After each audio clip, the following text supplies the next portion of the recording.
Oke, kita mulai dari Bung Kamarudin dulu. Kabarnya beberapa hari lalu kalian maju ke PTUN ya? Betul. Tapi PTUN Jakpus ya? Ya. PTN Jakpus, tapi bukan kemudian PTUN Jakarta. Dengan tata usaha di PN Jakpus gitu ya? Jakarta Timur. Timur malahan ya? Oke. Di dekat kantor wali kota Jakarta Timur. Jakarta Timur. Ya. Oke, yang kita dengar dan setelah diteruskan PTUN menolak gugatan. Ya. Gimana benernya, Bung Kamarudin? Silakan. Assalamualaikum warahmatullahi wabarakatuh. Waalaikumsalam. Syukur alhamdulillah kita panjatkan kepada Tuhan Yang Maha Esa karena kita bisa berkumpul di rumah Bapak yang terhormat Laksamana Pak Muryono di sebelah kiri saya, dan di sebelah kanan saya mantan Hakim Agung selama 15 tahun Bapak Dwi Cahyono. Cahyo aja Pak. Dwi Cahyo dan Bapak Michael Sinaga. Jangan dari ketuaan. Ya, dari Santana TV. Baik, perlu saya sampaikan bahwa Pak Bonatua merupakan prinsipal saya, telah mengajukan gugatan ke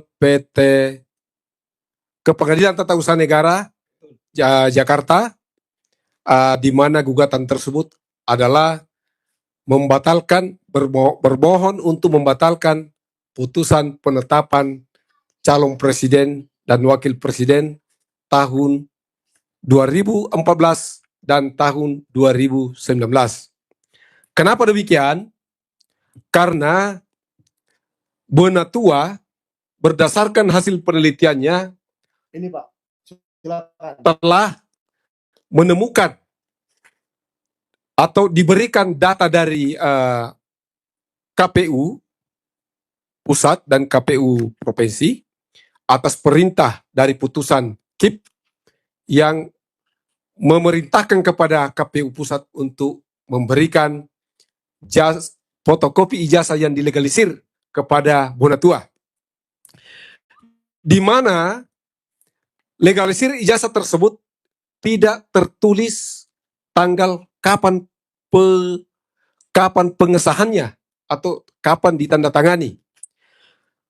Dengan tidak adanya tanda tangan tersebut, maka melanggar atau bertentangan dengan Peraturan Menteri Pendidikan Nasional Pasal 5 nomor 59 tahun 2008.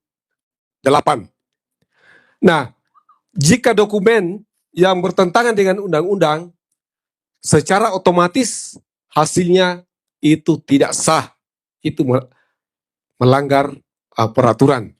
Nah, dengan dasar itulah kami mengajukan gugatan ke Pengadilan Tata Usaha Negara Jakarta dengan perkara nomor 158.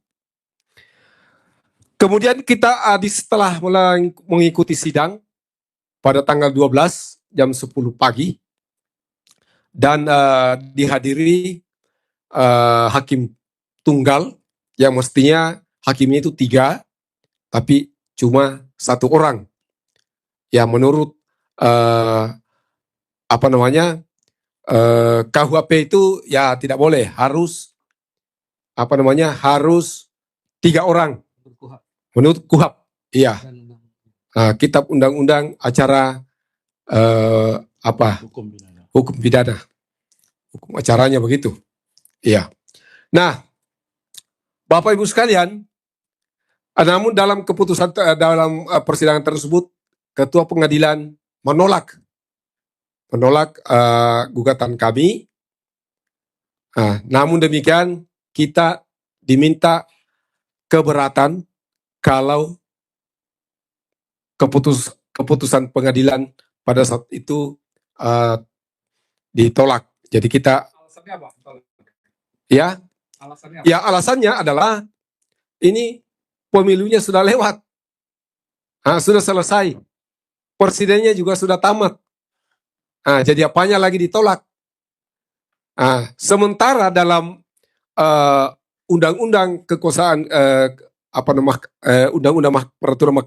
Undang-Undang Mahkamah Agung mengatakan bahwa Undang-Undang Nomor 48 pasal 1 ayat 1 pasal 10 mengatakan bahwa 2019 mengatakan bahwa gugatan itu harus diterima, diperiksa dan diputuskan.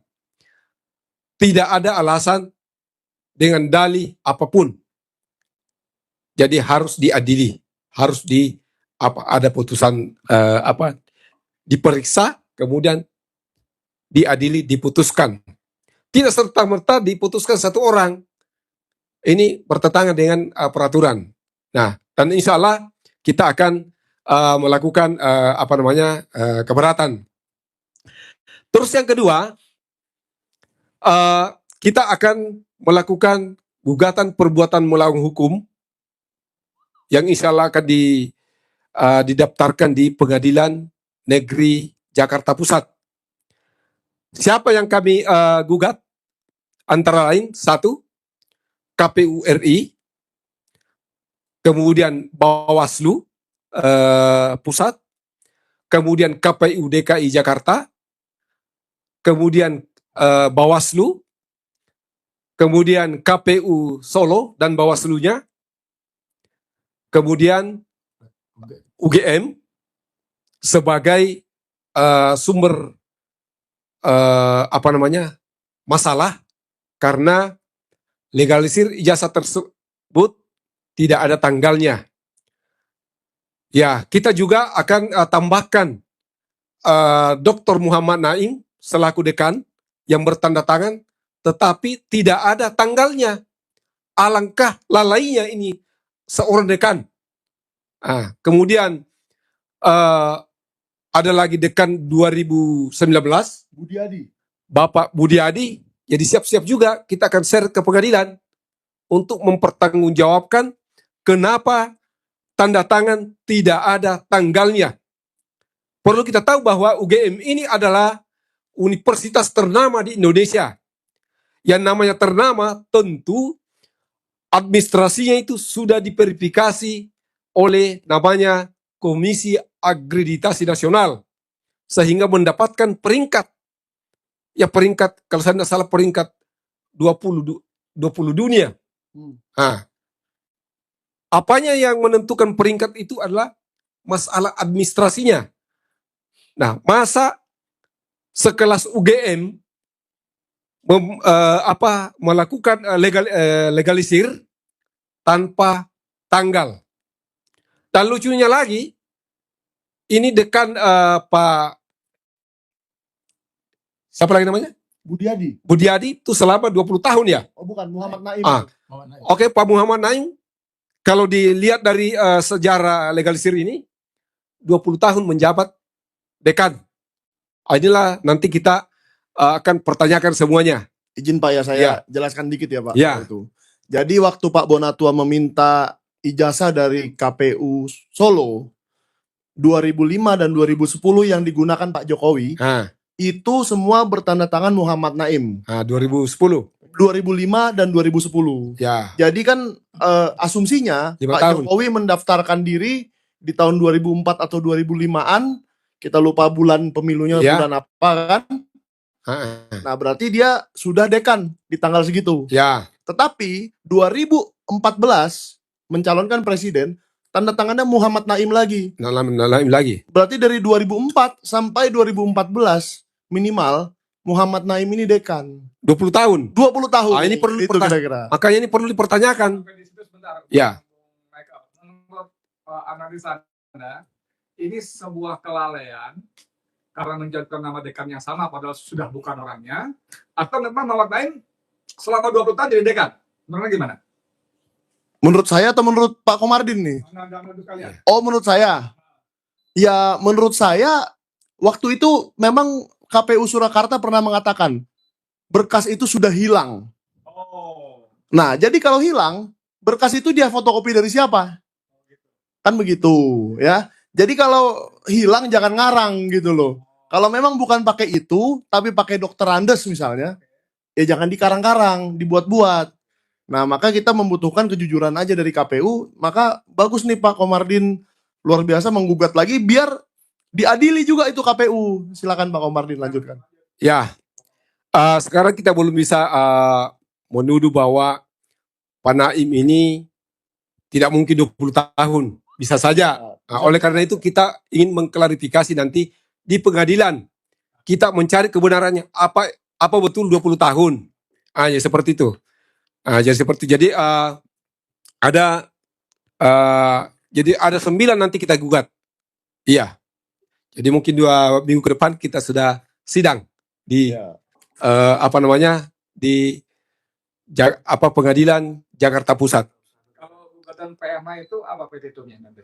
Petitumnya pertama adalah meminta kepada tergugat untuk meminta maaf kepada penggugat dan seluruh rakyat Indonesia. Yang kedua, meminta supaya dia membayar 100 juta biaya pengumuman di koran nasional, baik koran nasional maupun elektronik, untuk menyampaikan permintaan maaf daripada para tergugat. Seperti itu. Jadi kita tidak cuma meminta maaf kalau memang dan memang ini salah. Kenapa? Karena meloloskan legalisir ijazah yang tidak ada tanggalnya. Dan yang kami heran kenapa ini secara masif seragam dari kabupaten sampai ke atas ke pusat sama-sama tidak ada tanggalnya. Apakah ini betul-betul dilaksanakan oleh UGM atau bagaimana kita pastikan nanti di pengadilan. Demikian yang saya sampaikan selaku kuasa hukum dari Bapak Dr. Bonatua yang telah melakukan penelitian selama kurang lebih 6 bulan. Setahun. Ya, kurang lebih setahun tentang, dan ini sudah ada bukunya yang berjudul Jokowi Tidak Memiliki Ijazah. Ijazah Jokowi tidak ada. Ijazah Jokowi tidak ada.